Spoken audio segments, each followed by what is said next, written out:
card, Dan, on the verge of WrestleMania, two-night spectacular, the best sporting event in all of sporting events. Some would say that some would be me. Sure, you're not the only one. Yeah, right. I'm sure. But yeah, on the night of NXT, starting off hot with a four-way title contender match, but feels like we got here pretty quick, doesn't it? Feels Yeah, it did go quick. like ever since Cena was back and everything with Punk and the Rumble, seems like things have kind of, you know, picked up a bit, and time has flown, I would say. Um, Last night, the April 14th Monday Night Raw on Netflix, last Raw before WrestleMania. What are your thoughts, Dan? I thought overall it was a good card. Real quick, I was a big fan of the Bailey and Liv match. I feel like that really told the story going into the big weekend where Liv and Raquel have to defend their tag team titles. I also thought the AJ and Karrion Kross match was good. I don't know if you caught the videos that occurred while on commercial, but they actually gave Karrion back his old entrance. I did not catch that. No. So he has the old entrance back, where where Scarlett basically walks out, then he walks out, then Scarlett walks to the ring, and then as she says something, he just appears in your face, like in the ring. He also got new gear for the AJ match. He went to the guy that makes AJ stuff, and that's why he was in the pants last night, trying to get that dark side to come out of AJ. And, Jay was pretty good. Penta and Finn were pretty good. And I thought the triple threat segment between Punk, Rollins, and Reigns was pretty good. Overall, solid Raw. I honestly, this might come out wrong. I wasn't expecting it to be this good before Raw, because they've kind of slowed down in the past before big pay-per-views. But what's your thoughts? I thought it was good. I agree that the Bailey Liv thing was really good. They did enhance that story a bit. So yeah, I thought overall the show was pretty good. I think you ended the triple threat, with Punk and Roman and Seth pretty well. You leave a lot of doubt on what's going on there with Paul and, where that stands and what's going on there. And just adding that nice little extra element with the Seth part of Raw. I mean, of Paul. Yeah. And how he's impacting Paul. So, no, I thought it was a pretty solid show in general. Yeah. Did you catch any of the Karrion Kross and AJ match? Yeah. Yep. So I'm gonna say this again, just because I don't think a lot of people give him credit. Karrion pulled everything out in his bag to get AJ to bring out that dark side. Because when you look, when AJ did the phenomenal forearm, Karrion stood up with a smile on his face and put both hands behind his back and took it clean like that. Just to get that dark side out of AJ, because he wants to see AJ go back to that. He wants to see AJ Styles go back to that version of AJ Styles where AJ Styles would do anything to get what he wants. And I think that's a small tell of what makes Karrion so great, but also is this eventually leading to an AJ Styles Karrion Kross storyline down the road, right? Yeah. And I think that would be perfect, because I feel like both guys, they're the perfect opposites of each other, right? Karrion shouldn't be able to put guys in chokeholds based on just how big he is, but the way that he gets his arms around you, it's almost like you're watching Bloodsport, right? He brings Bloodsport to the WWE like ring. I think I watched it 2 other times today, and I think just going back to that, I think that was my favorite part of Raw. I just think Karrion Kross is very undervalued right now, and he could really hold the title. And I don't think people would complain about it. I was like, yeah, that makes sense. That guy's a badass. Like, who's gonna go take that title off of him clean? Nobody. Um, Right. it was weird. It was a little bit weird to see Gunther start the show, right? With like that tantrum style. Because he's supposed to do the interview with Cole. And then later on in the show, but all of a sudden he stormed out there and took over the mic and, I don't know, kind of threw a temper tantrum like my toddler does. Like, it was kind of weird. I thought it was kind of weird based on the aspect of like we've seen him be so dominant for however many weeks, right? Like he choked out Jay. He, like he said, he took a bath in the blood of Jimmy. But now all of a sudden you have him out here starting the show in a tantrum. Do you know what I mean? Like it kind of Yeah. like it's a weird because now it's like so it's like all those times that he beat the piss out of Jay beforehand. Now he's getting worried because Jay came out in all black. Is that what we're doing here? Um, but yeah, I was pleasantly surprised with how good this was. Um, I mean, I when they're hot, right? That's what we've been saying, and they've been staying hot. I mean, is like even Penta and Finn Balor were like a decent no contest match, and like I told you before, if you told me that like we had Penta and Ray Phoenix in the WWE 10 years ago, or Finn Balor going against Penta in the WWE 10 years ago, my brain probably would have exploded on the screen because it was unbelievable. But yeah, I mean, so overall, good. Bailey get the W over Liz.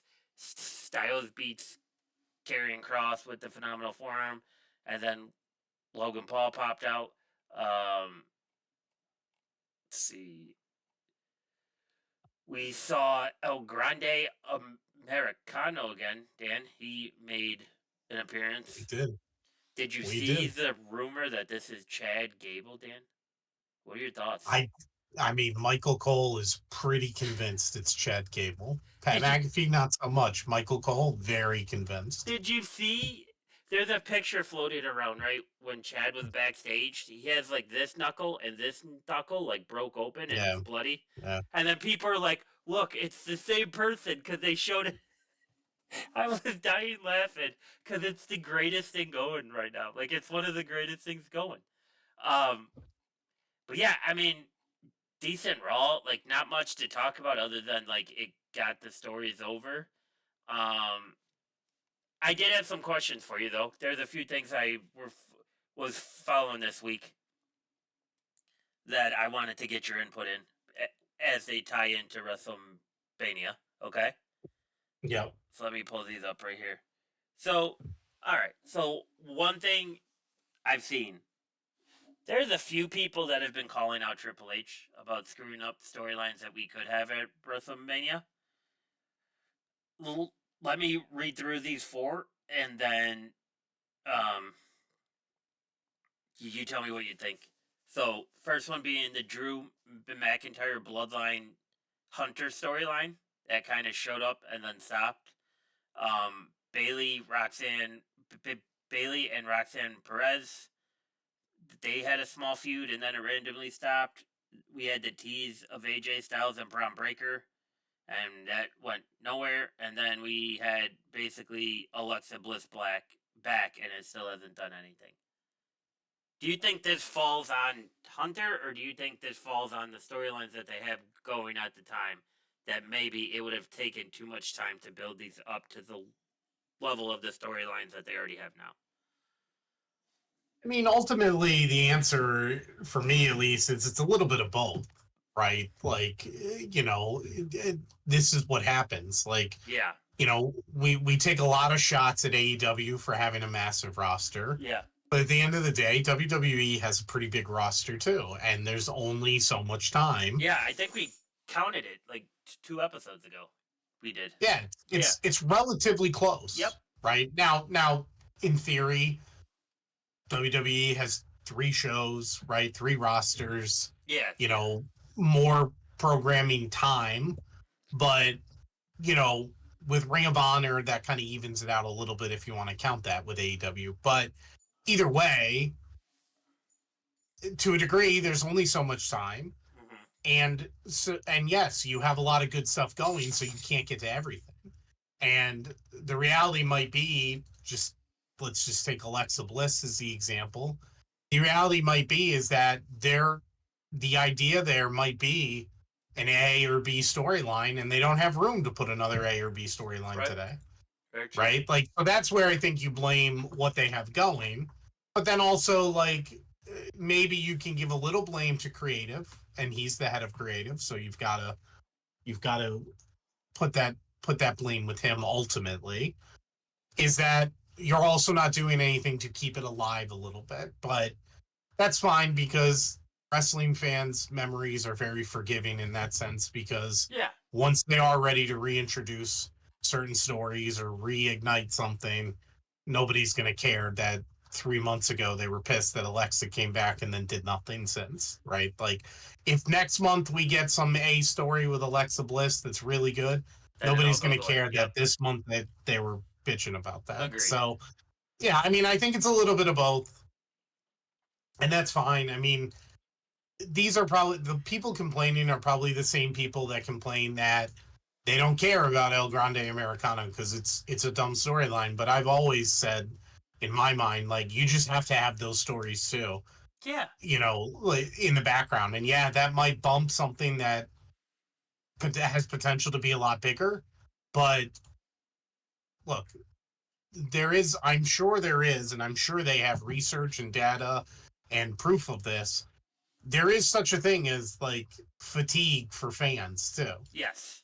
Right? We like lived through it. If you go back to when Vince was in charge, how many Raws did you sit down and watch the full Raw in like the 2000s, the 2010s? Not right. Not too many of them because it was bad. Right. Well, and also fatigue the other way too. That if you have 7 stories that go on in a show, and all 7 of them are the top 7 best stories you can imagine, a couple of things happen. A, you set people up for disappointment because eventually those stories end, and then what do you have?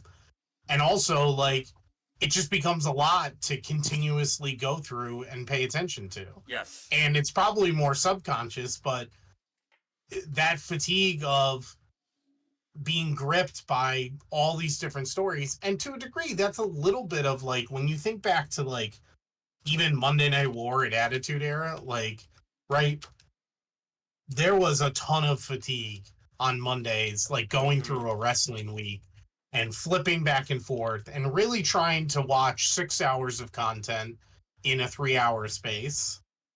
Right? That was hard to do. So you ended up having to watch both shows at different times or go back and watch other things, and you're flipping back and forth. Yep. And, like, after a while, like, it gets to be so much, and then what happens? You collapse, you fall off a cliff.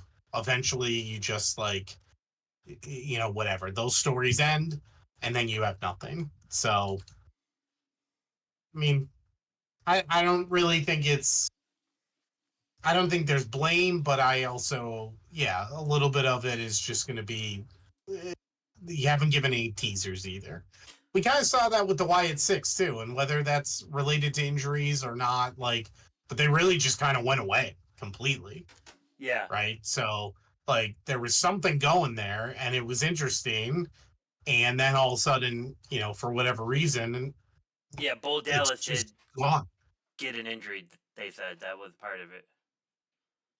So, because then they didn't have their lead guy anymore, right? So they can't really plug and play a guy to be in charge of the stable, right? Because then it's like, well, then what are you doing? Especially when Right. it's his brother, right? Like, it's his brother's character. You're really not gonna screw around with that. Yeah, I agree with everything you said wholeheartedly. The only storyline I think I would want to see is I think there would be a way to like still have the bloodline involved with Mania, but then still have Drew be like the bloodline hunter because he could even cost Roman the triple threat match somehow, and it'll be him checking Roman off of his bloodline list, right? So, Yep. and then that could eventually lead to Jacob and Drew doing a main event of a smaller card, right? I think people would definitely pay to watch that Yeah. that in person. I think that's the only one that I would like consider like dropping the ball with. I don't think it. I mean, I get it. Like they're packed, right? Like we've said, they've been packed for every episode that we've done in the past year and a half. Like they have just been filled with the gills and filled to the gills, and that's kind of why you see. I mean, it's part of getting them accustomed to what WWE wants, but at the same time, that's kind of why you see Ricky Saints go to NXT, right? And you see Jordan Grace go to NXT. Like these individuals just got done doing professional wrestling on TV for however many years, so it's not like they would sink if you brought them up to the main roster right away, but if putting them down there, it kind of helps them develop to the WWE standard down there, and then you could basically put them as a priority down there, right? Because if you bring them in now, they're not really a priority up here. Yep. So it's like, you know, they do have the grace of having 3 shows, 4 shows if you think of Evolve, but like, so it's possible. Yeah, I mean, it's interesting. I saw that going around a lot the past 2 weeks, and not really a big fan of why we're going after Hunter ever since he's kind of, I don't know, saved the WWE with these storylines. I think people forget how bad the wedding angle with our truth is. That all of a sudden we're going to start complaining about this, right? And if anything, maybe it's a good thing, like you said, because it gives them a couple storylines to keep in their back pocket in case anybody gets hurt down the line or they got to switch some things out, right? So, yeah, weird stuff going around, but I guess that's kind of what you expect of the IWC. You don't really expect, common sense and logic to be there. Um, and there's another thing I want to talk to you about too, as well. So you called this a couple weeks ago, but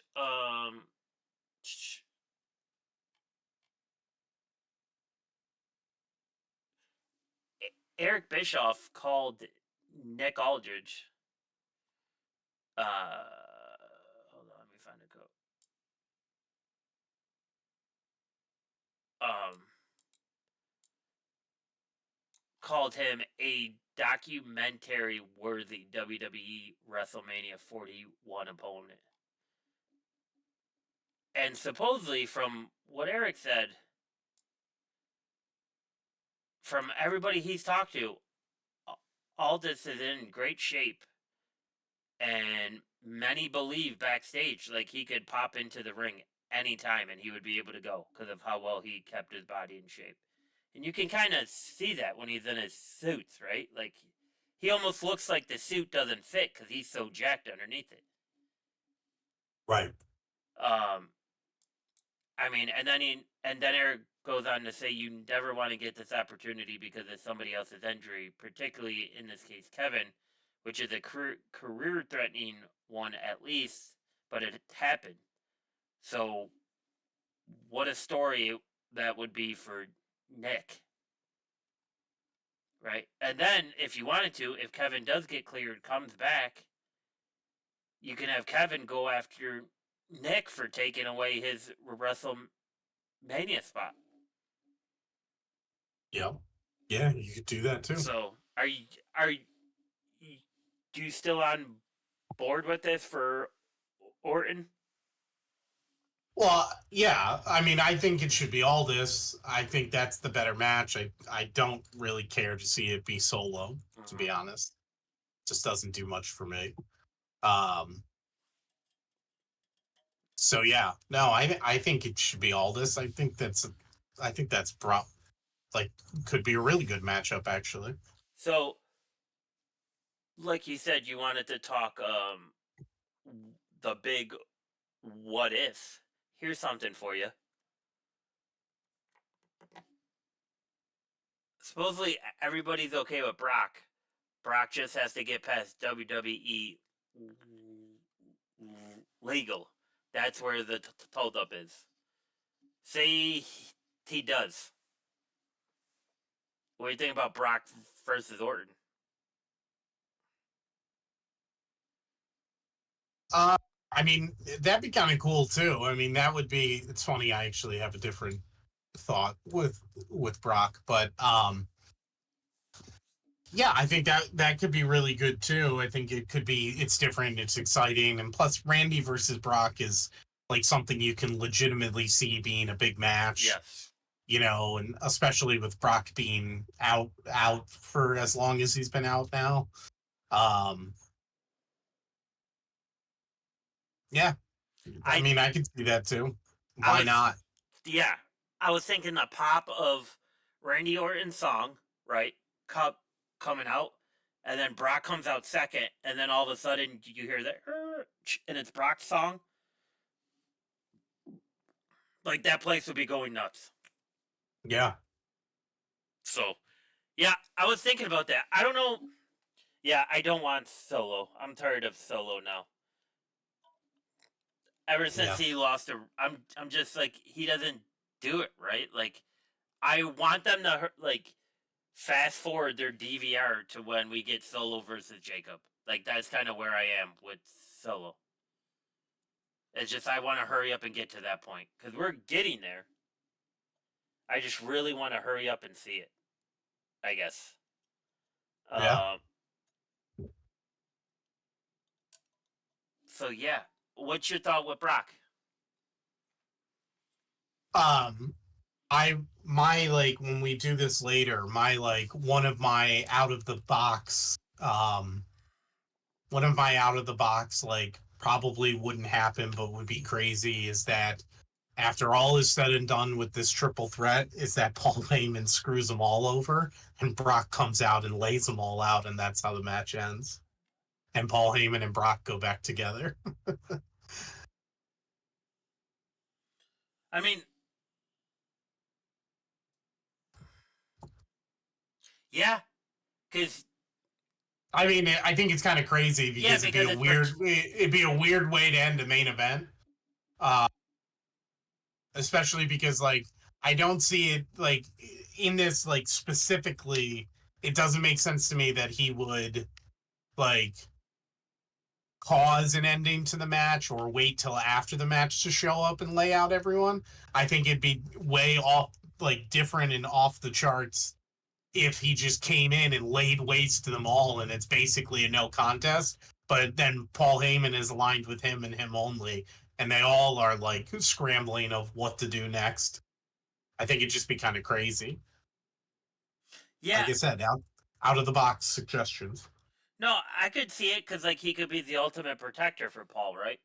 Because then if they all get pissed on Paul and they all Yeah, and like they've all been responsible for Paul getting kind of jerked around by each other and you know, for the most part. So, and then Seth has just been an antagonist about it.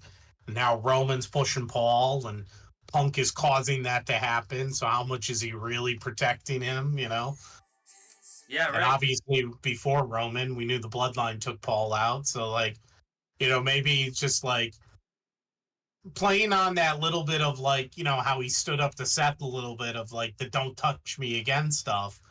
Well, you know, then it happens, and now Roman's touching him. So who's protecting him? Nobody. In theory, nobody. Well, I got one guy left. I got a beast who can protect me. Yeah, I mean that's the perfect call, right? Like if you're Paul, that's the guy that you want to call. The psychopath Right. that can pick up a whole entire ring. So, yeah, I mean, um, just to go back to Raw real quick, what did you think about Seth's comments that CM Punk tore down WWE until a billionaire's kid didn't want to pay him anymore? I mean, it's just hilarious that they say that stuff, right? Like, it's just hilarious that they do that. Do you think we would have gotten this under Vince? Yeah, I think so. I mean, in that sense, like, well, I'm not sure if Punk would have been there with Vince, but I mean, like, um, assuming Punk comes back and Vince is still running, and I don't think Vince has a real problem with taking a shot at the competition as long as you don't promote their name, right? Like they talked about that, right? Because Sami Zayn, right, like mentioned AEW, and I think that was when Vince was still there. Now I can't remember for sure. And like they thought it was so like, it's like one of those forbidden terms, like you can't call it a strap or whatever the hell, like Yeah. they said, like all those weird things he had that you're not allowed to say. Well, one of them was you don't mention the competition. And I don't necessarily disagree with that, right? Like, I get that when you're the number one, you don't give credence to the number two, right? Like, or Right. whatever you want to consider them. But I mean, they used to do it during the Monday Night Wars. They did it for sure. Obviously, I mean, he went through. I mean, he literally made skits making fun of guys in WCW, and like, Vince would say WCW all the time, right? Like, so I think you could get there, especially if you're only alluding to it, and especially you're. I mean, the idea is you're making them, or you're trying to make them look childish, which in Yeah. that situation they were, right? Like Tony was childish in that situation, and the whole thing was born out of a bunch of idiots being childish about something. So I think we could have gotten there. I mean, plus, I mean, I think even Vince knows like you dip your toe into a little bit of the reality side, and it just makes the creative so much better. You just gotta let that go a little. You gotta let that happen. Yeah, I'm 50-50 on it. I think he definitely would have seen the benefit. I don't know with these comments being so direct, like people knowing it's Sony, I don't know if he would have still been okay with them getting the free advertisement for it. I think it would have I think they would have been a lot more bland on the shots that they would have taken instead of like the couple billionaire kid comments the past couple of weeks, or like when they said that when Cena said that I build empires from billionaires, you just take money from their kids for shirts, or you sell shirts to their kids for money or something like that type of comment that he had to Cody. Like I don't see that comment kind of fit in Vince's thing, I guess I would say. But I mean, I'm 50-50 on it. I do think like the biggest, like, because he, in the documentary, right, he always said he has three brains: the wrestling brain, the day-to-day brain, and then that brain that we think is addicted to porn brain that he didn't want to talk about, right? Like that's pretty Yeah. much how Vince summed himself up. So I think that business brain would have been like, yeah, that's true. Like, but then I think Vince just being as petty as we know him to be, I think that would have caused maybe it not to happen. That's why it's tough for me to decide, right? Because it feels like a big what if, anyways, because he's never coming back. So,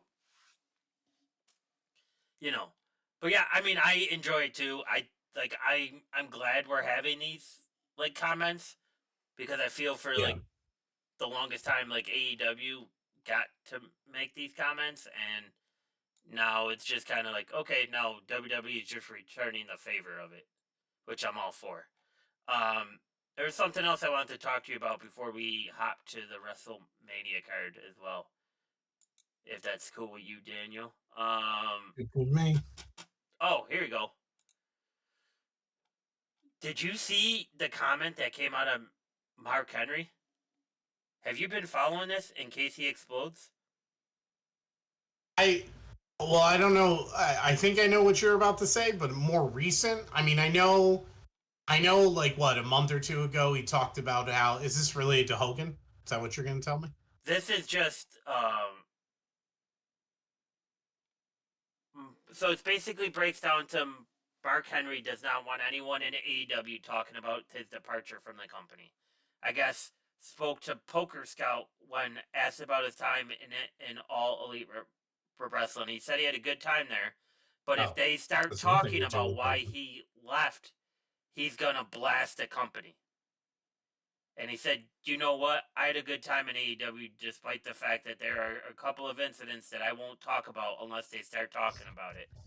So he must have heard that somebody's getting ready to like say something or come out with these things because let's be honest, like Mark Henry has never been the guy that runs to the press, right? Like he's never been the guy to just like say something to say something, right? Like that's No, just not his. he hasn't. Although I will say, even though he hasn't been that guy, he's been very open always on Busted Open, even when Yeah, it's not yeah, for sure. like right when he worked for either company. Yeah, Right, like he was very open about why he left WWE and how he felt a little bit slighted that they weren't going to allow him to yeah, build as talent recruitment or whatever he was doing. And then and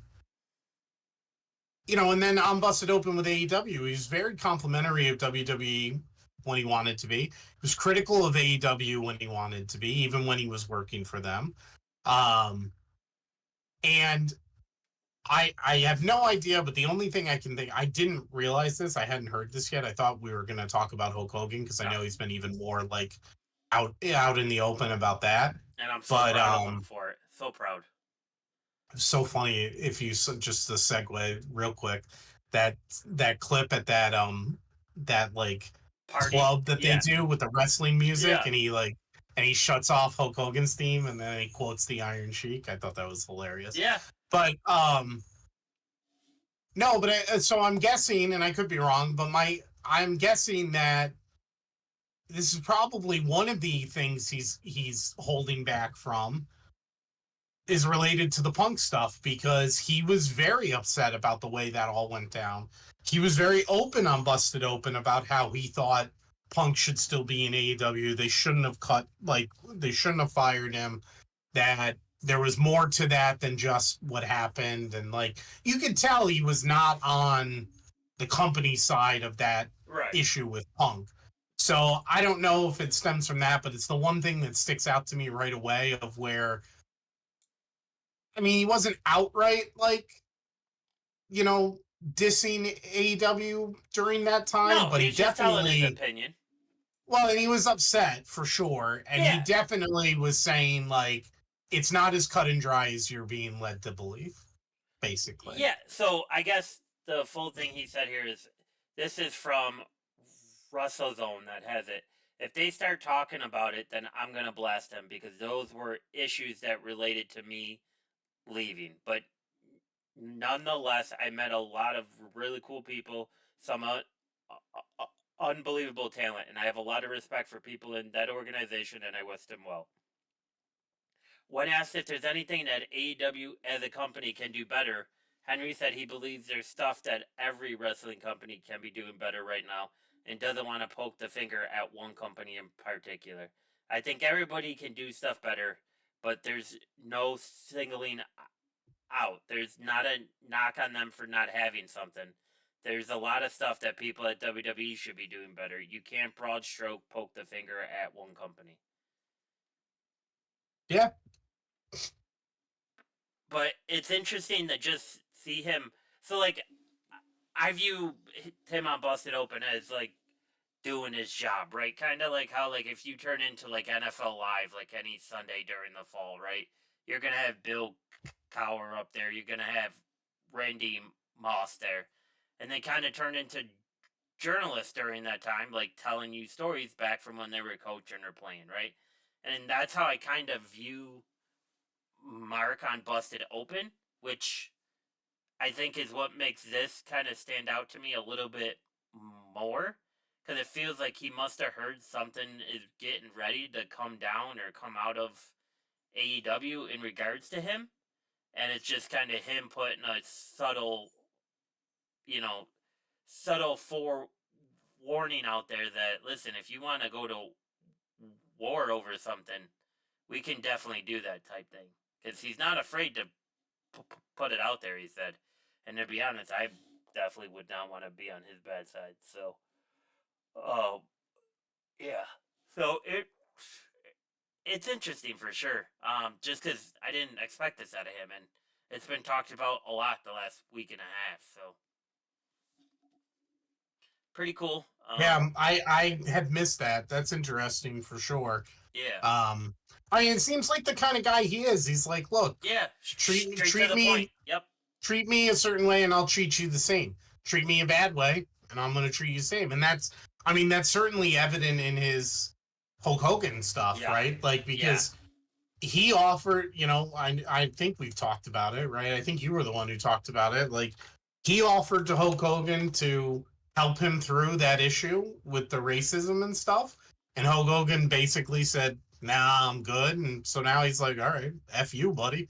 And I'm going to tell that story. Yeah. He Like, said, because, like, you literally don't get it. And you basically blew me off. So I'm going to blow you off now and forget it. And same thing with AEW here. If they start spreading shit, which, my guess is he knows, right, from being there, the way things got spread about um Punk, right? And spread about other situations, so he's probably preemptively saying, don't do to me what you did to the other guys, because I'll blast you, because yeah. good luck shutting me down. Yeah. Right? Right. Like Look, what are you going to say to I, him? I've done everything I need to do in this business, and my He has. son is set up with WWE, so blasting you guys isn't going to hurt him. No. You know? Yeah. Yeah. It's interesting. That's for sure. I definitely kind of want it to come out just because I want to read what like each side has to say. But I know. I know. It is. It would be interesting if anybody ever like does some like tell-all books or anything someday. You know? yeah, I'm sure Charlotte would write one about her second and third face, maybe even her fifth face. But we'll have to see when we get there when Tiffy retires her. So let's get to this WrestleMania card, Dan. Let's get to this. Night one, in no particular order, I think. Jade Cargill versus Naomi. Rey Mysterio versus El Grande Americano. Hold on. Yeah. Let's go. Let's go one by one. I'm gonna track our Okay. guesses. Okay. Just I'll write them down, and then we can revisit these in our post WrestleMania recap Yeah. show. Works for me.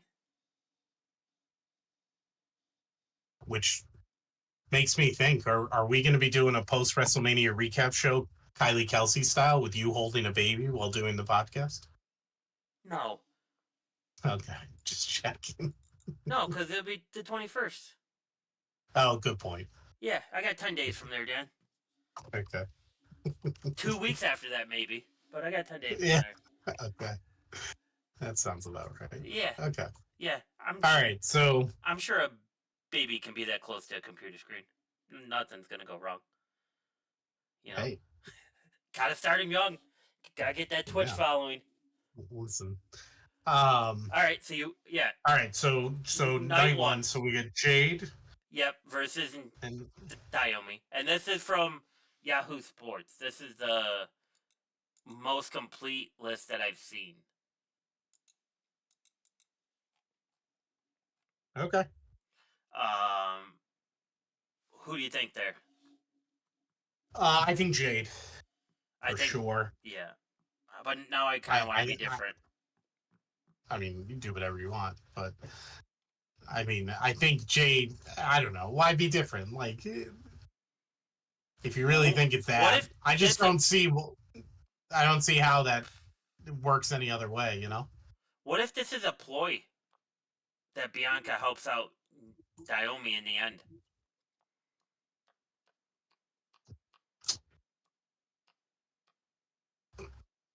Yeah, could be. Right? Like, well, like what if that's the full part of the story that we didn't hear yet? And side note, these Naomi promos when she's going full Christian Bale Batman in the all black room and she's just staring down the whole entire time she's talking and then she eventually shows her face.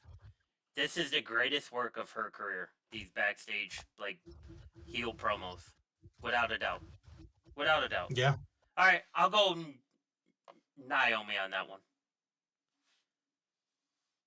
I will go Naomi. Um, After that, we have Rey Mysterio versus El Grande Americano, which some people think is Chad Gable. Thoughts, Dan? Um, I don't know what they're doing here. It kind of feels like a farewell to Rey type thing going on here. Like, let's just get him one more WrestleMania.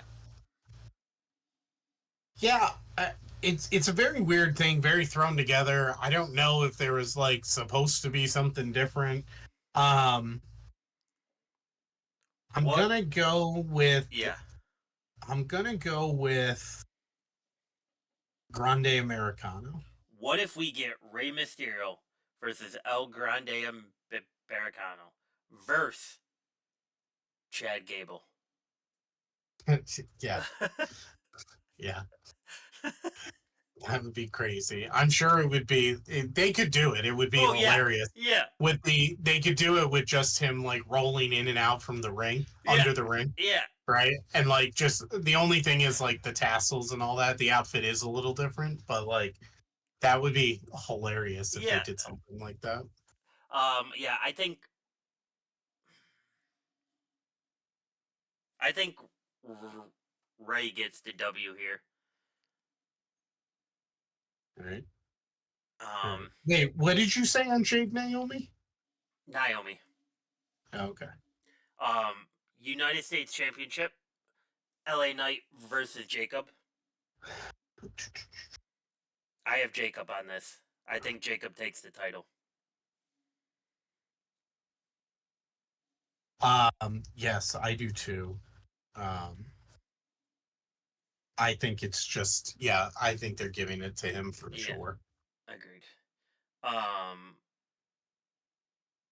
you think anything specific happens in there, or just kind of? No, I think he just wins it straight out. Yeah, I don't I do think too. I don't think it's anything crazy. Right, agreed, agreed. Um, After that, we got the World Tag Team Championships, the War Raiders versus the New Day. So I want the War Raiders to win. I'm not sure they're going to. Okay. What's your choice?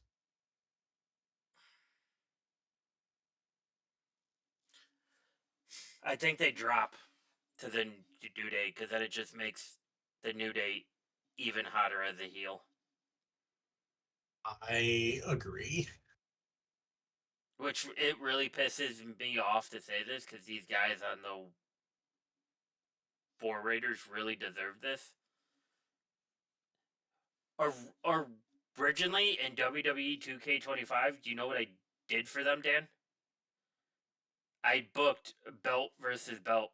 I booked them for versus the Street Profits to consolidate the titles. There you go. Which I'm like, yeah, that could happen. WWE Women's Championship match. Tiffy Time versus Charlotte Four Faces of Flair. Yeah, so um I mean, I definitely think this is Charlotte. So then what do you think? Tiffy just chases the rest of the year? No, I think well, no well, I don't know, maybe, but I think this is setting up Rhea and Charlotte. I think they're going to unify the belts for a little bit just for fun. Um for whatever reason, like two women's champions doesn't work too well. Um Yeah, it's a different dynamic for sure, I think. But see, that's the thing. I agree that they will probably unify them, but they just gave them an intercontinental title. So it's like they're giving them titles. I think that's another reason why they unify them. Is because they gave them other titles. Yeah, I mean, generally speaking, I hate two world champions in both divisions. Oh yes, I can't I'm stand it. not. Nope, I'm I not a cannot fan stand of it it. in either division. I liked it better when there was one and that person floated. And for the most part, these guys float all the time anyway. Yeah, So, the like, I champion hate should it. have to I travel. always hate. But it was even worse when it was like SmackDown champion and Raw champion. I guess I'll give them a little bit of credit that now it's WWE Universal Champion and World Heavyweight. I Mm-hmm. still don't love it, but it's better than like because honestly, when it was Raw Champion and SmackDown Champion and the belts were red and blue, to me, you that's the equivalent of TNT and TBS titles, right? Like stupid, you know. Um, but I don't like it in general. But it seems even harder for them to do it on the women's side for whatever reason. And they added the Intercontinental, which I don't have a problem with if you unify the titles again. I mean, I don't really have a problem with it either way, but I think that helps you unify the titles. So I think this is Charlotte. I think Tiffy either chases for a little bit, maybe she chases a different title, maybe she chases Intercontinental for a little bit, right? I think they're just working to another Rhea Charlotte match, maybe for SummerSlam, maybe for a little after that. I'm not sure, but just because. Um, I mean, I think that's a money match that a lot of people will want to see, and I think a lot of people will want Rhea to win, so it'll be very interesting. So, so what's your call on that?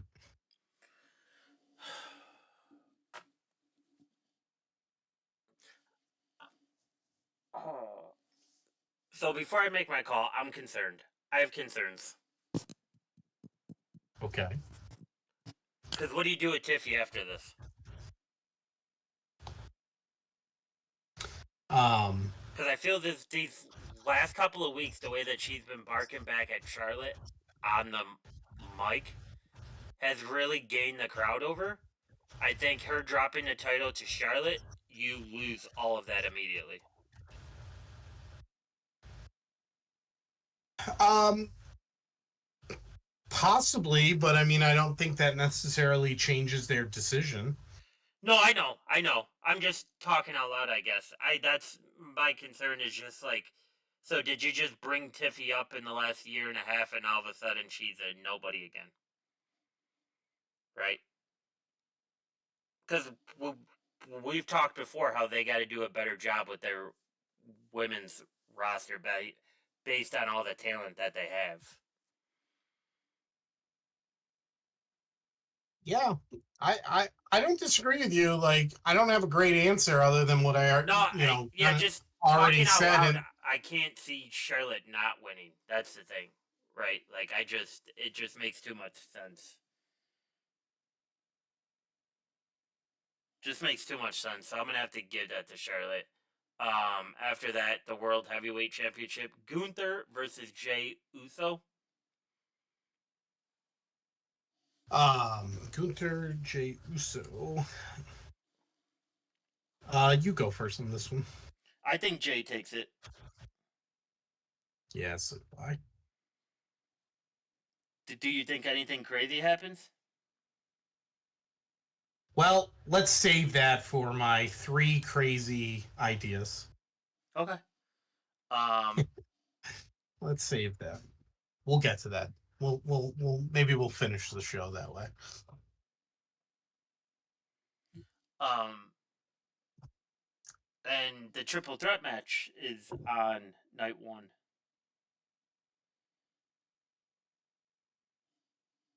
Seth, Roman, Punk. Seth Roman. Who do you So think? this will be interesting because my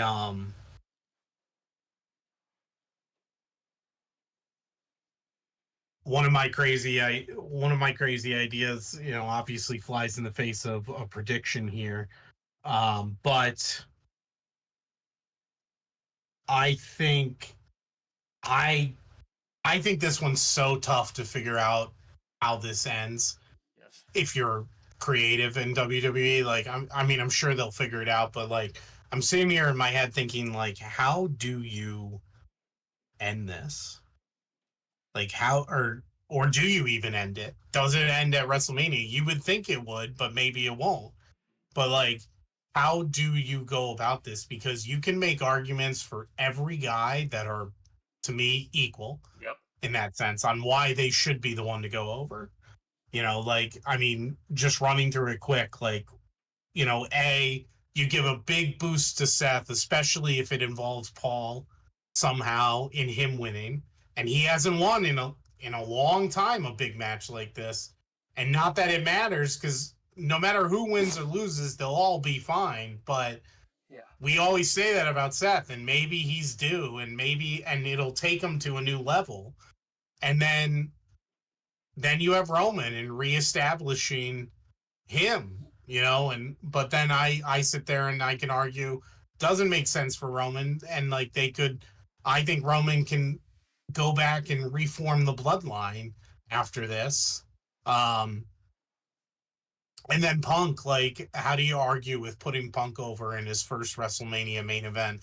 The whole story has been centered around him getting a main event ever since he returned at WrestleMania and trying to get there and trying to get there. And now he's there, but does he come up short? I don't know. So I don't know if I'm picking a little bit with my heart here and not just my head, but I'm going to go with CM Punk takes it. That might be a little bit of an emotional pick, but I feel like that's what they might want to do. And Seth and Roman, maybe they can go into something, after. We haven't seen that in a while. Roman can go start to reform the bloodline. Seth can try to continue to dismantle the bloodline. I don't know. Seth can go after the winner of Jay and Gunther. I think Seth takes it with help from Paul. All right. So that is our night one. Night two, Dan, falls on Martial Law Day. We are, oh, Jesus. We are, the IWC has enough conspiracy theories without you bringing in political ones too. So, By the way, on one, night one two, three, we have four, five, six, seven. Yep. on night one we have 4 picks that are the same, so we definitely will see who Yeah. has a better record here. And then on night two, we have 1, 2, 3, 4, 5, 6 matches. So 13 between two nights. It should. I think there's one more to come, but let's go through It's it because probably Randy, right? Because he's not on here anywhere. yeah, it's going to be Randy versus who? Yeah. So as of right now, AJ Styles versus Logan Paul.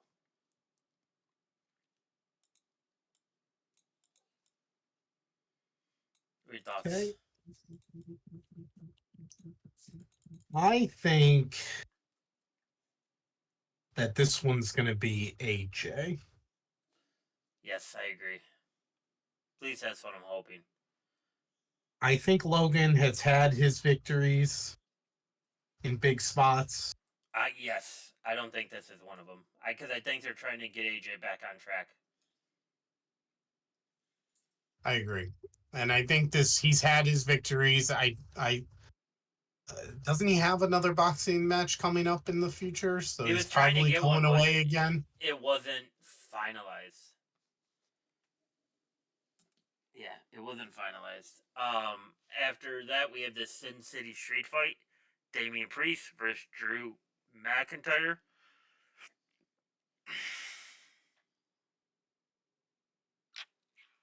Now, this is going to be an emotional pick for me. I'm going to say Damian.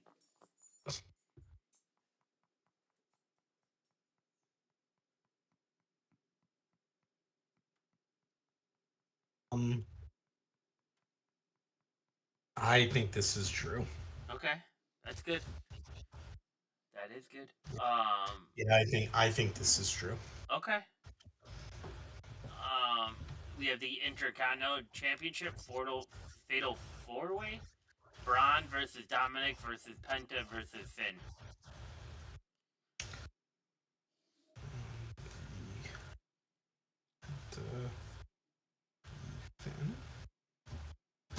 Well, I'm between two people, but I actually think it's Penta. I was thinking Penta based on how fast Ethan Page and Ricky Saints got titles. Like now it feels like WWE is trying to put titles on AEW guys like fast. Yeah. You know what? I mean my runner up was Dom. I originally thought it was gonna be Dom just if he was gonna be in the match. But now I just think it's gonna be Penta. Let me stick with Braun on this one. With who? Braun. Braun. Got it. After that, we have listed the Women's Tag Team Championship. Liv Morgan, Raquel Rodriguez versus Bayley and Lyra Valkyrie. This is a tough one. Oh, I don't think it is, actually. You think they retain? Oh, yeah. Yeah. I think hands down they retain. Without I just don't think they're going to double up the belt on Lyra. Yeah, that's what I was thinking. I don't think they're going to double up the belt. I mean, maybe something goes wrong and then Bayley goes after her in that belt. You know, something like that. Like, maybe.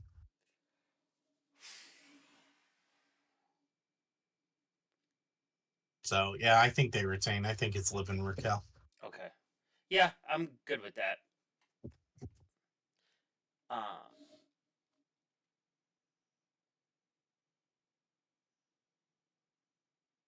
And then we have the Women's World Championship Triple Threat. We have Io Sky as champion, defending against Rhea Bloody Ripley and Bianca Belair. Did you see what Kevin Nash said on this one? No.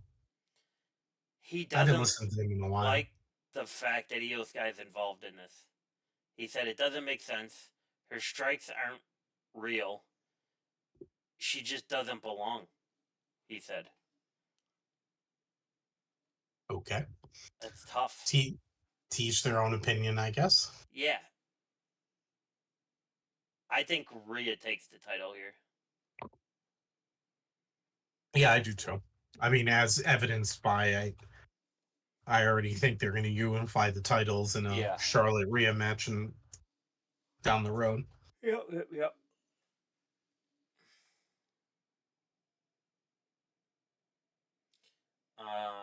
And then the big one, Dan. The big one for all the marbles. Well, let's put in a Randy guess. Oh, I'm saying I like your guess. I'm hoping for the best. So, Because if it's okay. solo, I might just drive and go get Starbucks during that match. Oh, that'd be perfect. Yeah, because I'll go with you. that's how So, I have zero interest in Randy versus Solo. so do you just assume Randy wins no matter who it is? I think if it's Randy versus Aldis, I think it ends in a DQ. Okay. Just because of the certain things that There would still Randy be a has. winner, though. Well, they could be. Oh yeah, It would yeah, have to be a because then no it'll be no contest, contest. Yeah, right? Which they've done. I don't know if they've done it at a WrestleMania, I but they don't have think they done have. that before. So, Oh, well, I'll go with mine first. I mean, okay. I guess I'm gonna go that it is gonna be Nick Aldis, and that Nick Aldis wins. Actually, I was I was thinking if it's anybody else, I think Randy wins. So I'm gonna have to bet that it's Aldis and go with an Aldis win. But if it's solo, I would think Randy wins. So or anyone else. do you think we get that announcement before Friday, or do you think we get that right on SmackDown that it's him? Um, I think we either. Well, this is an obvious answer. We either get it at SmackDown or we don't get it till the minute it's up. Like it's a mystery opponent, like Cody coming back at Yeah. WrestleMania, right? So, um, I think I tend to think they might just leave it, let it float out in the ether, and not say who it is at all, and then it just is a quote unquote surprise. Maybe they still tease that it could be solo, and then the day of, or whatever, they end up letting it be Aldis. Although I have a fun prediction for this too, something I read that I don't think could be possible, but would be a really fun out of the box thing. Okay. Yeah, I think I'll just wins. I think I'm on the same plane as you here. If it's anybody but him, I think Orton wins. But if it's Aldis, I think Aldis wins. And I think it's their way to give like Aldis a big thank you for like everything you've done to like bring this show around. Um, yeah. So I'm good with that. Now the main event. The Yes. main event of all main events. Cody Rhodes versus John I Can See You Cena. What's your thoughts? Yeah. I mean, I've been saying it all along, not changing now. I think John Cena wins. I'm not necessarily sure how yet, I but was I just think he gonna shoot. wins. I think he breaks the title, the record, the record. Yeah. I think he gets the record. He wins as a heel. I think it's something they want to do to cement a part of his legacy a certain way. Kind of fun, different. I mean, in real life, we saw Triple H talk about this on that podcast of like some of this is driven by the idea of, you know, would we regret not doing it? Making him heel, basically. So I think they're going to take that the whole way. Now, how he wins, I don't know. I assume there's going to be a little bit of shenanigans, but Yeah. I don't think there's going to be a ton. Like, I don't think there's going to be like, it's not going to be like last year's ending, right? No. Like, it maybe The Rock makes an appearance. I don't know. Like, maybe he does, maybe he doesn't. Maybe he does dance a little bit of a distraction. I mean, there could be, there's still that theory out there that, he counted 3, 2, 1, and 3 and 2. John Cena was 2, and there's still 1 to come.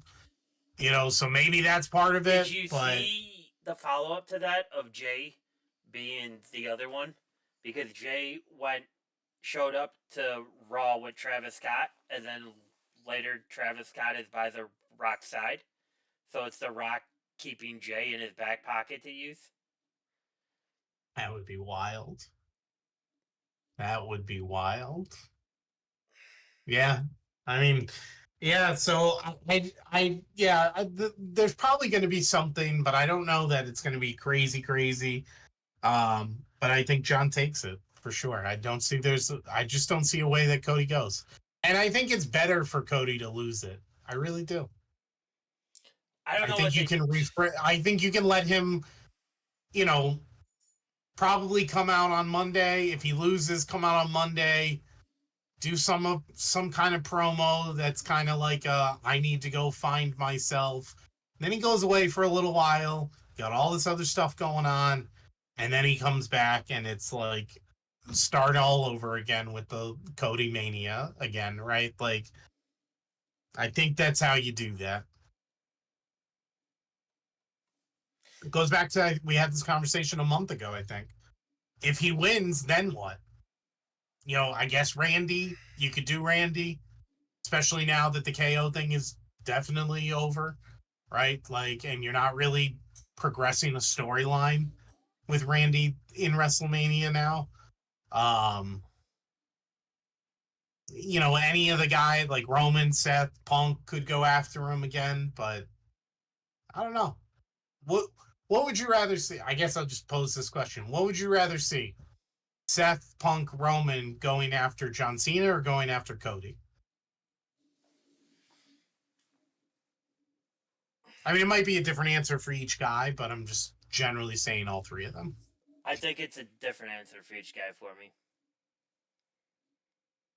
There's only one I wouldn't have a problem with watching. For me, Punk chasing Cody would be fine. I don't care to see Seth or Roman chase Cody. I don't care to For see me, Roman and Cody again.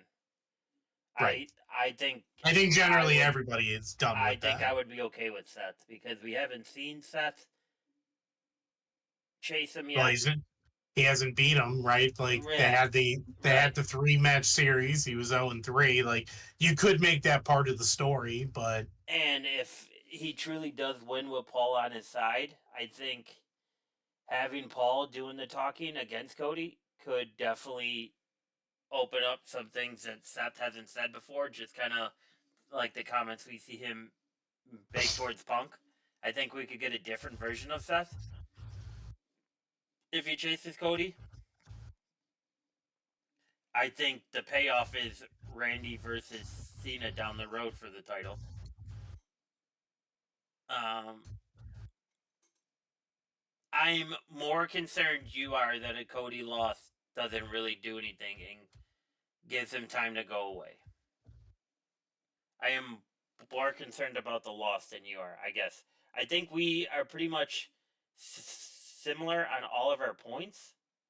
I just have a different issue with Cody taking the loss. so are you Cena what is your wins. guess? I think Cena. Okay. Cena wins. I don't think a lot of stuff happens. I think The Rock may appear like on the stage, or like we might get The Rock's like final boss music. But other than that, as it serves as a distraction. I don't think The Rock like walks out with John. Yeah, I don't think so either. I mean, he didn't even walk out with Roman originally last year Yeah. either. So So I agree. I don't think he walks out. Um, yeah. All right. I think that's where I stand. As of tax day, April 15th, that's where I stand. So on night two, we also have five. We have five guesses the same actually. Yeah. So yeah. Yeah. Yeah, it's going to be a good card, I think. I think if I have concerns on the card, my concerns are the women's triple threat and the Tiffy versus Charlotte match. I think those Yeah. are my concern. Yeah, I mean, the card in general is not like one of the best cards we've had in a WrestleMania. In my opinion, it's not a bad card. It's just not one of the best.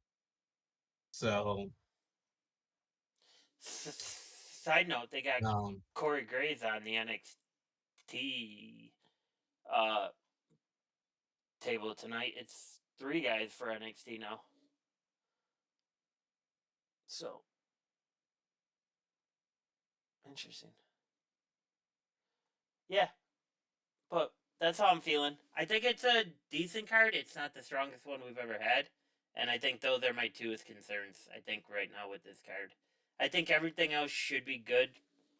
Um, I have a concern if the stage is too big for Tiffy right now. And she might overshoot something or somebody gets hurt. But, yeah.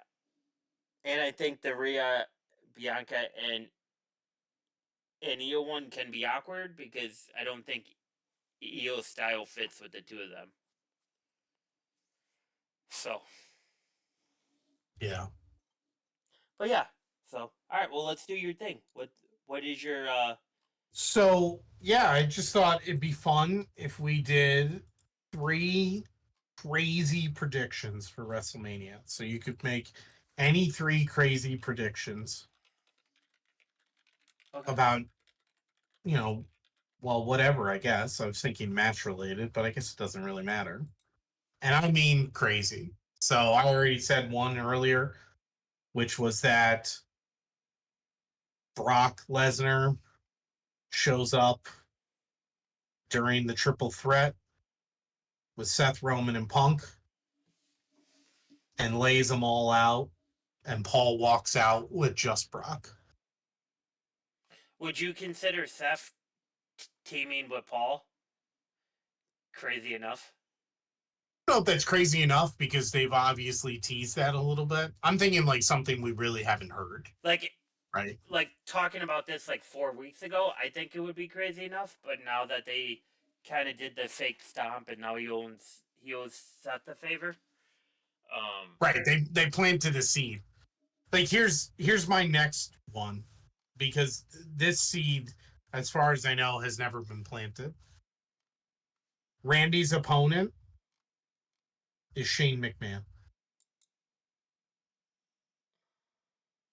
That's how crazy I'm going, right? yeah, I kind of like my I kind of like mine of Brock being Randy's opponent. Okay. I'll put that. Um,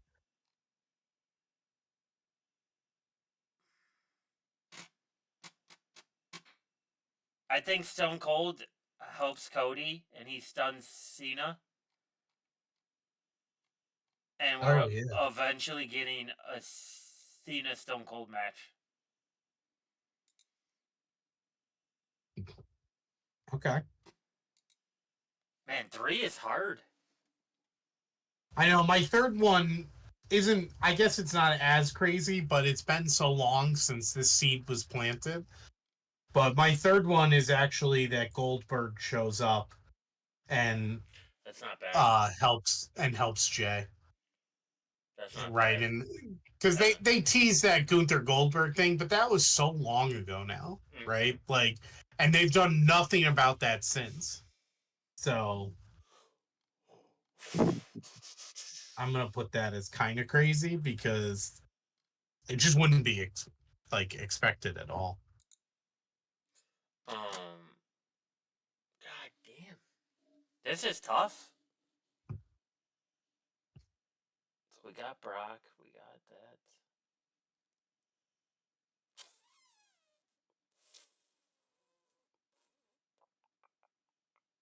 I don't know, man. I don't.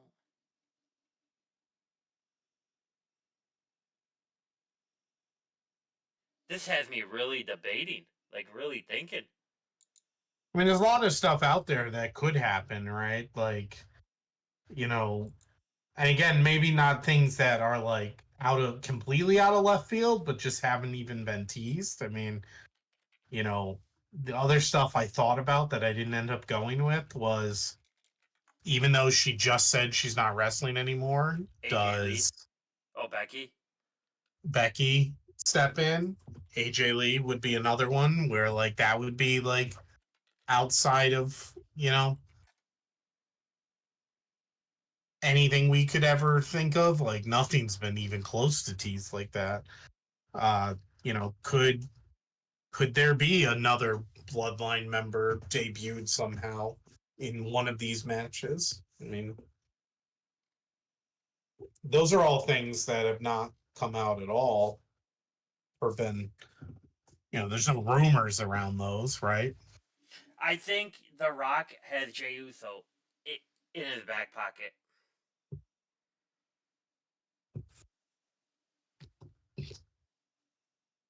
Okay. I think that's because The Rock talked about who he wants to be as his champions, and I think that gives them both champions, right? That gives them both belts.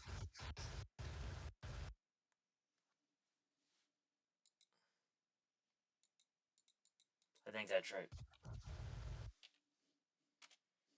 Okay.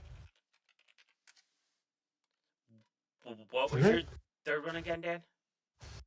Goldberg helps Jey Uso That's right. That's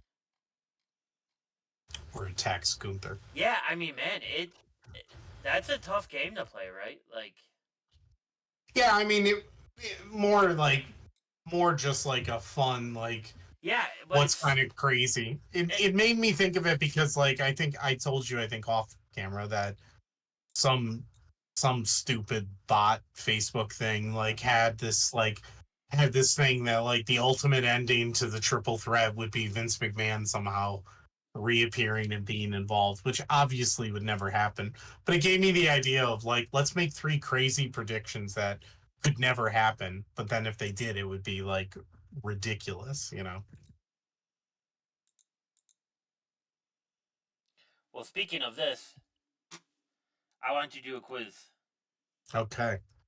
Shawn Michaels WrestleMania opponents. There's 20. Okay. Oh God. Okay. Sure. All right. Ready? Yeah. Can you 4 name? Can minutes. you pick the wrestlers who faced Mr. WrestleMania on the grandest stage of them all? Oh my God. It's like clicking. Yeah. Okay. I mean, it's got to be, well, Undertaker for sure. Streak versus career. Yep. Triple H. Yep. Ric Flair. He retired Ric Flair at WrestleMania, didn't he? Yeah. Razor Ramon ladder match Yep. right next to Ric Flair. Um, Cena? Did he have Cena? No, he didn't have Cena at Mania. see, now it's like, I'm sure he faced Austin. Austin, yes, because that was Mike Tyson as the referee. And his thing with Um, Shane, was that at Mania? yeah, I don't know. See, this is where it's going to get tough. Bret Hart Iron Man match, was that WrestleMania? Okay, that's good. Um, Diesel? yeah, he might have. Yeah, yeah. I mean, this is where it's going to start to get real.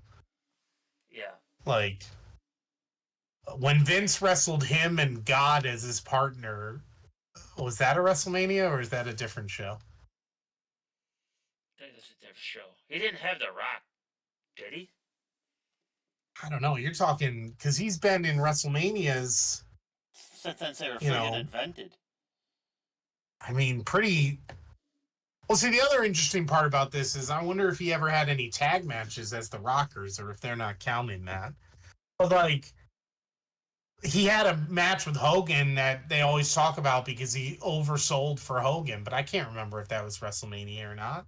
I think it might have been.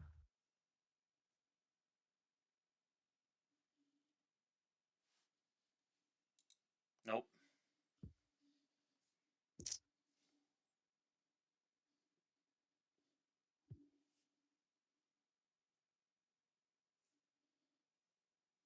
I mean, Angle, Cena, Angle, Randy. I don't know. I don't remember a Randy one, but there's a lot of years here. Jericho. Okay. I don't think he did Brock.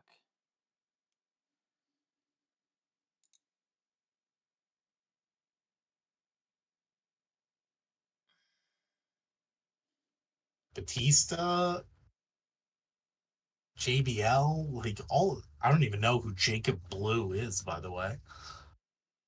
Oh, Sid. He might have had one with Sid because him and Sid were aligned. Oh, whoops. Uh, That's the right one.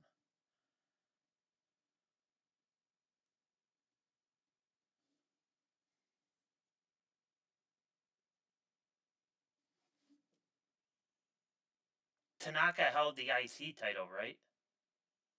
I have no idea. Kane might have been one too. I mean, I think they had a thing for a while.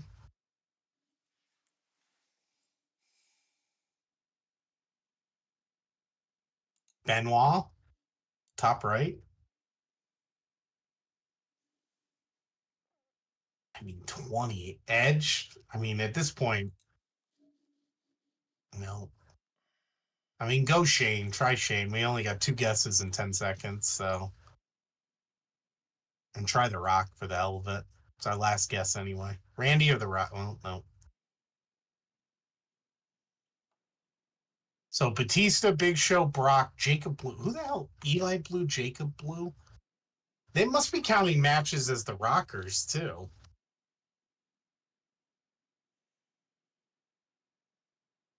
Eli, the Harris brothers. The hell are these guys?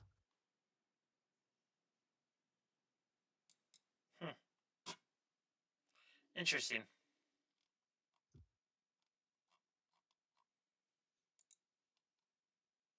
So for all our viewers to see, we got 13 out of 20. Not our best attempt, but you know, it was just fun to do.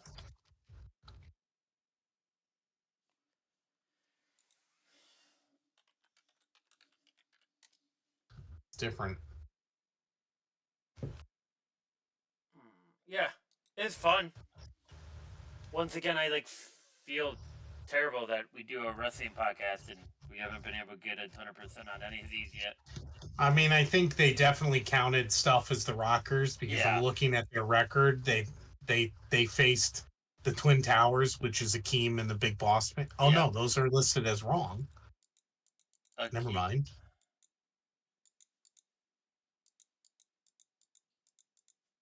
No, those would probably be right. Oh yeah, okay. Then the Orient Express, which is Yeah. Sato and Tanaka. Had Yep. Tanaka and Sato. Okay, then Haku and the Barbarian. Yep. Okay, so those are ones we missed. Okay, yeah. And then El Matador, which was Tito Santana. Yep. And then, yeah, okay, I get it. Yeah. So 65%, not terrible. The average score is 76. We suck. But yeah, WrestleMania is upon us, Dan. It is WrestleMania season. It is upon us. There anything else you wanted to discuss while we're here? No, I think that's pretty much it. All right. Well, one final question for you. Okay. When this WrestleMania is said and done, as of where it looks right now, where does this fall? As far as just overall.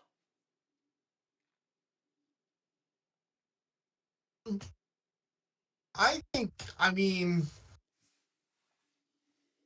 this is going to be just a middle of the road WrestleMania by the time it's all said and done. I think it's going to be good, but like I already said it. I don't think it's the best card we've had. So, you know, when it goes down to, unless like a lot of these matches just like blow you away, Um, I think it's just going to be in the middle of the pack. Like, it's funny though. I in my head, I can't think of like what I would consider the worst WrestleManias. So like, I guess I'd have to think about that a little bit. Um, but like, likely, like when you think of the worst ones, it's going to be some of the earlier ones because those were just like I mean, last year I did this right. Like, I went back and was watching WrestleMania from the first one to like more current. Now I never got through all of them, but watching the first one was like I just wanted to rip my eyeballs out. But when you think about the time when it was going on and the landscape, like you have to give credit to that for sure. But Mm-hmm. watching the first one was terrible because it was like not produced very well, but also Right. it was what in 1980 something. So like, you know, but it was very like thrown together, and the matches were just matches. Like it wasn't anything crazy. It wasn't until you get to like Hogan and Andre that then all of a sudden like it picks up steam. So what? That's WrestleMania 3 when he slams Andre. And you also have Macho Man and Ricky Steamboat, which in some people's minds was the like best match ever. And then you get into Hogan versus Warrior, which is the first WrestleMania I can remember in my head. When I think about WrestleManias and I think back, what's the first one I remember? It's Hogan versus Warrior, title for title, right? And there's one that sticks with me. I think that was WrestleMania 5 or 6. I think it was 5. Um, After that, there's not a ton that stick out to me. So I think this will just be somewhere in the middle, like not a bad one, not a great one, you know. Unless they do some crazy stuff and some stuff that makes us go, "Holy crap, like didn't see this coming."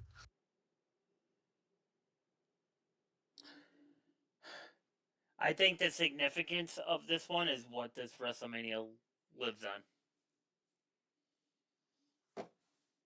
Because this is finally, like, we finally got John Cena heel. And that's going to be the only thing anyone remembered from this one. So, I know there was some talk like this could possibly be like the lowest attendance that one has ever had, right? Like that was a storyline I think a few weeks ago, but I doubt it. It's WrestleMania, Yeah. and they Well, I start the also week think before. Yeah, I it think it's should. the building a little bit too. Yeah, and it's a clickbait article, right, as well. So like I Right. just think it's to get views. Like it's WrestleMania. Like we know how many people come from like internationally to these shows. I mean, who knows if they're still Yeah. gonna come and maybe end up getting deported, but we'll see. Um, but I think this one will live and die on the the output of Cody versus John, and I think people will soon forget about Jay winning the title at this one. Yeah, it's unfortunate that Jay kind of like whatever happened that he just kind of lost that steam he had. Like he was just like all systems go, and then Mm-hmm. I don't know what happened. It just fell off. I guess it's getting overshadowed is what's happening, but Right, and I suppose the triple threat is what's overshadowing it. But um, and did you see the article that came out that anonymous people from backstage are saying the problem with the Charlotte and Tiffy program is Charlotte keeps trying to rattle her every opportunity that she gets, and that's what's throwing the program off.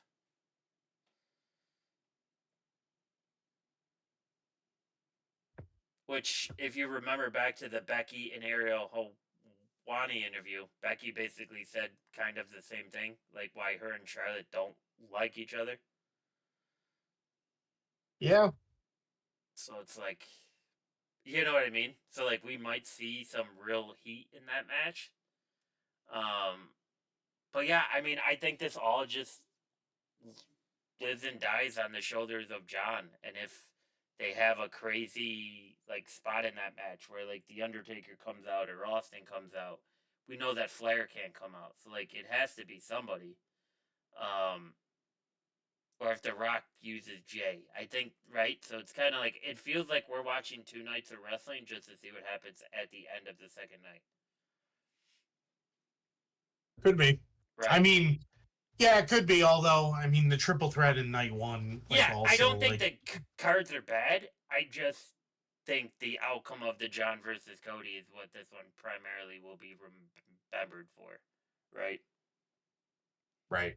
So, yeah, but it will be good because it's 2 nights of wrestling that we can watch. And Punk finally got his main event. So all of our Punk fandoms, such as ourselves, will be loving this. Hopefully he doesn't cry walking to the ring. That would be awkward. But, yeah. So. I mean, he might. You never know. Boy. Oh, boy.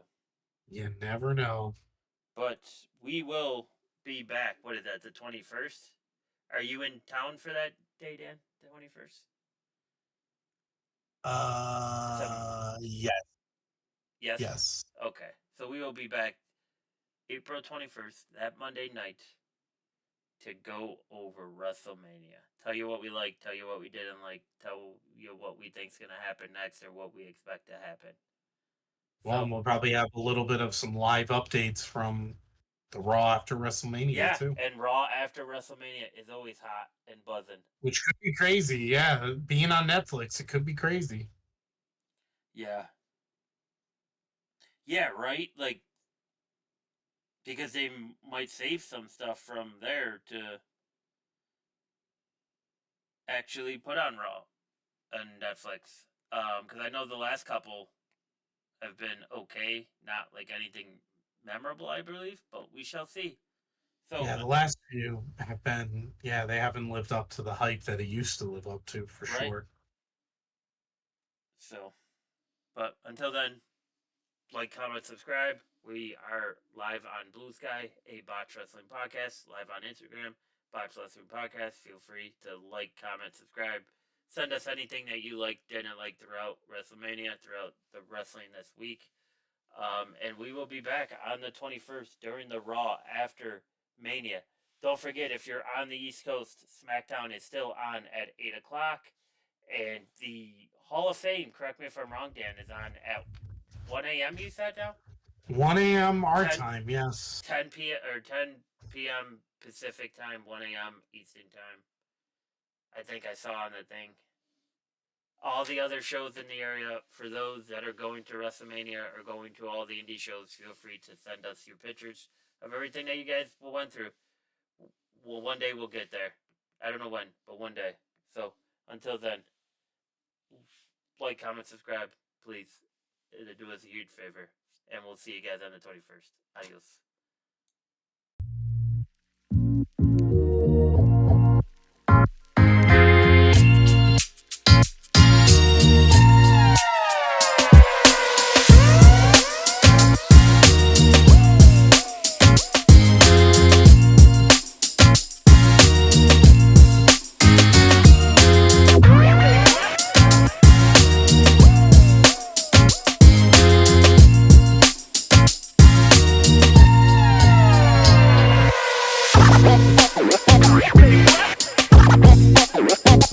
Get wild.